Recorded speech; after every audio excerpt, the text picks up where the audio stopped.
partager avec vous finalement une représentation qu'on pourrait avoir ensemble des enjeux organisationnels et humains associés à l'industrie du futur. Vous verrez que souvent dans la présentation de l'industrie du futur, la place de l'humain est souvent très très réduite. Mais en fait, l'expérience montre que les leviers justement d'acceptation de nouvelles pratiques industrielles, c'est souvent fondé par des dynamiques d'équipe, une volonté collective et ensuite une ambition commune à travers l'évolution d'un site industriel.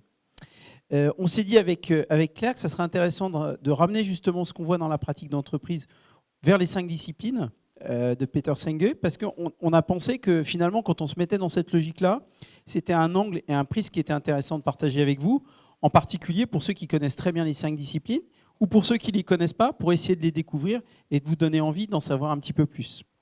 Et puis le dernier point, c'était de faire le lien avec finalement les caractéristiques d'une organisation apprenante. Parce que vous verrez que dans l'environnement de l'industrie du futur, en fait, on est en permanente évolution en matière de compétences.